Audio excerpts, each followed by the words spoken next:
I believe that the reason we have so much disagreement and polarization in the world is that we simply can't agree on what is true, or even what are the mechanisms that are agreed upon that produce knowledge and truth.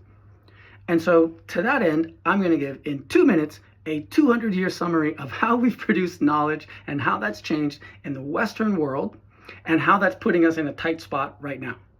Okay, here we go. In the Middle Ages, we were beholden to myth and superstition and religious ideology and bias. So along comes the European Enlightenment in the 18th and 19th centuries, and we had Voltaire, Descartes, Hobbes, Locke, Adam Smith, and they said, let's move away from superstition and emotion and religiosity, and let's use reason and logic, and let's develop a scientific method to measure things with our instruments that we can rely upon.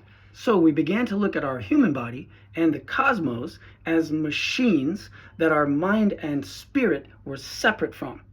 Now, the European Enlightenment moves us forward in many ways, moved the world forward, but it separated us from thousands of years of knowledge of the human body and the environment in China and in India, and from thousands of years of traditional indigenous knowledge in Africa and the Americas. The problem is that today, truth has been democratized, hyper-democratized, to the point that anyone on social media, especially those that get a lot of followers, can share their opinions and become famous and even rich for it.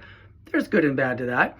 But then we start to question, well, what is truth? There's just so much of it everywhere. We're drowning in all this information, but what's actually true? So then we cling stronger to science, right? And this scientific foundation. And that's good. It should be a pillar, but not the bedrock. It should be one pillar so we're in the midst of a quantum revolution where we understand that energy, frequency, and vibration undergirds and creates everything. Tesla talked about it, Einstein talked about it, and I'm referring to this growing understanding of our connection to the divine, this growing understanding of quantum healing, where sound and light and thought and emotion can heal us, and where we understand that the global collective consciousness can affect planetary outcomes.